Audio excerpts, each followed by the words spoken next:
जी students अस्सलाम वालेकुम। अब हम तीसरे टेबल की बात कर रहे हैं जिस टेबल का टाइटल है एनोवा। ठीक है स्टूडेंट्स। अच्छा, अब देखो, जैसे हमने सबसे पहले कोएफिशिएंट वाले टेबल की बात की, उसमें मैंने आपको बताया था कि दो चीज़ें हैं जो आपने उस टेबल से एक्सप्लेन करनी है या नोट करनी है। उनमें से एक था मॉडल लिखना और दूसरी चीज़ जो थी वो ये थी कि आपने सिग्निफिकेंस कैसे एक्सप्लेन करनी है। ठीक है।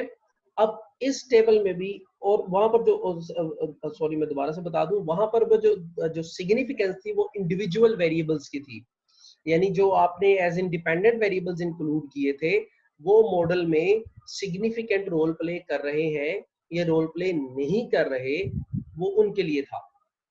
ये जो एनोवा टेबल है, इसमें से जो आपने वैल्यू नोटिस करनी है वो ये लास्ट वैल्यू है, और ये टेबल आपको ये गाइड करेगा कि ओवरऑल मॉडल सिग्निफिकेंस है या नहीं है। आप इसे कह लें कि ये चीज जो मॉडल ये जो चीज टेस्ट कर रहा है वो ये टेस्ट कर रहा है the model is significant,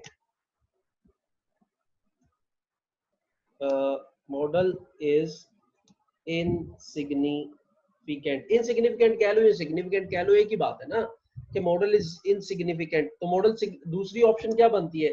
the model is significant. अगर एक ऑप्शन ये है द मॉडल इज इनसिग्निफिकेंट, तो दूसरी ऑप्शन है मॉडल इज सिग्निफिकेंट। दोनों में से एक ऑप्शन ही होगी ना कि इनसिग्निफिकेंट है इनसिग्निफिकेंट है। ये इसने टेस्ट करना है। इससे आपको ये पता चलना है कि जो पूरा मॉडल फिट किया है ये भी यूजफुल है कि नहीं है। सिग्निफिकेंट से ही मतलब है आप ये नतीजा निकालेंगे कि ओवरऑल मॉडल जो है ये सिग्निफिकेंट भी है ये नहीं है। इससे आप इस वैल्यू से करेंगे, अगेन 5% से कंपेयर करेंगे। अगर ये वैल्यू 0.05 से कम आती है, 0.05 से कम आती है, तो आप कहेंगे मॉडल सिग्निफिकेंट है। The model is significant if this value is less than 0.05, और अगर 0.05 से बड़ी आती है तो आप कहेंगे मॉडल इज इनसिग्निफिकेंट। इस वक्त क्या है 0.05 से कम, तो जब भी 0.05 से कम होगा तो याद रखना वो चीज सिग्निफिकेंट कहलाएगी, यानी यूजफुल है, रोल प्ले कर रही है, ओके है, रहना चाहिए। सो ये मॉडल ठीक है, इसे आप कहेंगे, आप कंक्लूड ये कर रहे हैं द मॉडल। तो आपने अभी तक मॉडल को किन चीजों पे इलेबोरेट किया है? आपने मॉडल को इलेबोरेट किया कोएफिशिएंट्स की सिग्निफिकेंस पे, आपने मॉडल को चेक किया आर पर, आर स्क्वायर पर, आर स्क्वायर पर, आपने मॉडल का चेक किया ओवरऑल सिग्निफिकेंस। इन्हें हम कहते हैं डायग्नोस्टिक चेकिंग। क्या कहते हैं? Diagnostic checking. कि यार ये चीज ठीक भी है, अब बना तो ली है, ये चीज ठीक भी है कि नहीं ठीक, इसको डायग्नोस्टिक चेकिंग कहते हैं। उस पर डिफरेंट चेक्स लगाना। तो आप एक आर स्क्वायर का चेक पढ़ा है आपने, आपने ओवरऑल सिग्निफिकेंस का मॉडल का चेक पढ़ा है, आपने वेरिएबल्स की सिग्निफिकेंस का चेक पढ़ा। ये मत समझना कि सिर्फ इतने ही चेक होते हैं, और भी चेक हैं, लेकिन मैं आपके लेवल पे मेरा ख्याल है कि अभी इतने ही डिस्कस करने काफी रहेंगे। तो आप इनको देख लें, इनको अच्छी तरह से समझ लें। शाबाश, इनमें से कोई क्यूरी हो तो आप मुझे पूछेंगे अपने इंटरेक्शन सेशन में। अब आप लोगों ने क्या करना, आप लोगों ने इसी तरह से अपने इर्द गिर्द कोई 15 लोगों से आपने इनकम और एज पूछनी है। यानी अगर आपका किसी को क्लास फेलो है या भाई है तो उससे आप अपने किसी रिश्तेदार से, आप सपोज अगर वो जॉब नहीं करता तो फिर आप इनकम की जगह पॉकेट मनी पूछ लेना। पॉकेट मनी पूछ लें, साथ एज पूछ लें, या इनकम पूछ लें और एज पूछ लें। तो आपके पास 15 वैल्यूज आ जाएंगी। उन 15 वैल्यूज को आपने एसपीएसएस में एडिट करना है। दो वेरिएबल्स बना लेंगे ना, उनको एडिट करेंगे, और फिर आपने मुझे सबका, जाहिर है आप पूरी क्लास का डेटा मुख्तलिफ होगा क्योंकि सबका अपने अपना डेटा, सबने इनकम और एज का कलेक्ट किया होगा, तो सबके मॉडल फिट करेंगे सब, और इन सारी चीजों को आप एक्सप्लेन करेंगे। अब यहाँ पर आप इसको, इसकी भी इंटरप्रिटेशन लिख देता हूँ क्योंकि बाकियों की भी मैंने लिख दी है। वो लिखी इसीलिए थी कि आपको लिखना आ जाए। ठीक है, तो यहाँ पर भी आप इसी तरह करेंगे। द अनोवा टेबल, हेडिंग दे देना इस तरह से, अनोवा, एनोवा सॉरी टेबल। ठीक है, और इसमें लिखें द एनोवा टेबल। इसे basically ANOVA means analysis of variance.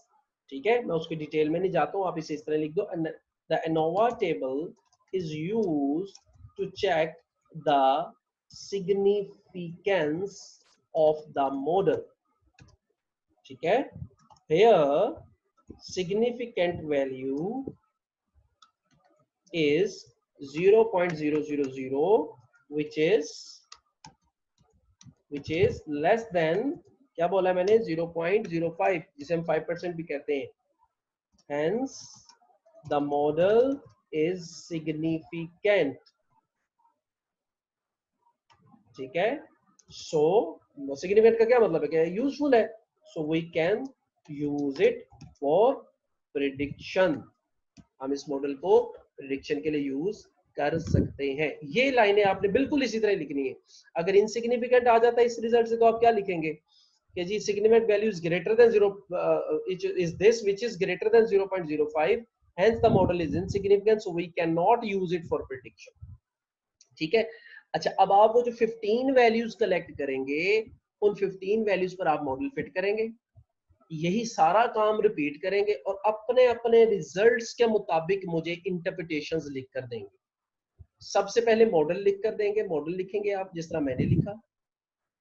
उसके बाद आप आर को और आर स्क्वायर को इंटरप्रेट करेंगे. उसके बाद आप ओवरऑल मॉडल की सिग्निफिकेंस को इंटरप्रेट करेंगे. ठीक है.